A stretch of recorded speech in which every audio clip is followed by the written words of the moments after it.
One of the highlights of a conference held in the U.S. last week was a panel featuring three of the most influential voices in American Jewish life.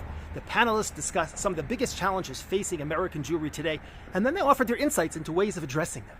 They said we need to help our students reconnect with the Bible, to reclaim their Judaism, and to deepen their engagement with Jewish practice.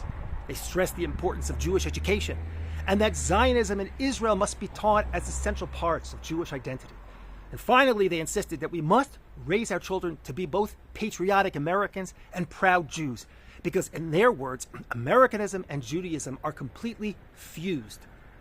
Now, there's so much in this vision that I deeply support, but I respectfully disagree with their claim that Americanism and Judaism are fully fused and that our task is to raise children equally committed to both. The reason has to do with the centrality of the land in the Bible and Judaism. From the very first command to Abraham, go forth from your native land to the land that I will show you. God makes it clear that his vision is for Abraham and his descendants to become a great nation in the land that would then bring blessing to all humanity. God's promises of offspring and land are repeated again and again to Abraham, to Isaac, and to Jacob.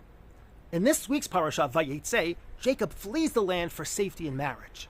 He spends 14 years in Haran building his family. But then something striking happens. Instead of returning immediately, he stays another 6 years to accumulate wealth.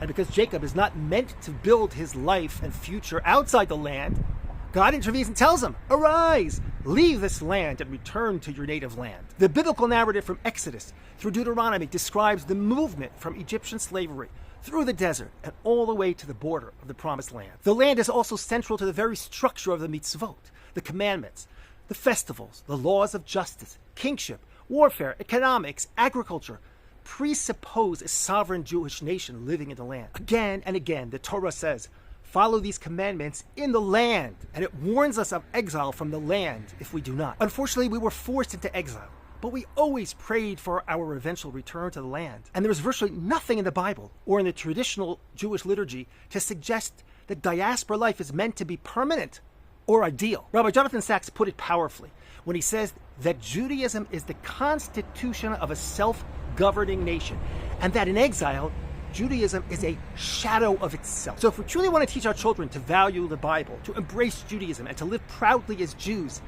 then we shouldn't offer them a Judaism that is a mere shadow of itself. Instead, we should teach them and model for them that the past and the future of the Jewish people lie in one place, the land of Israel, the one and only Jewish homeland. Shabbat Shalom.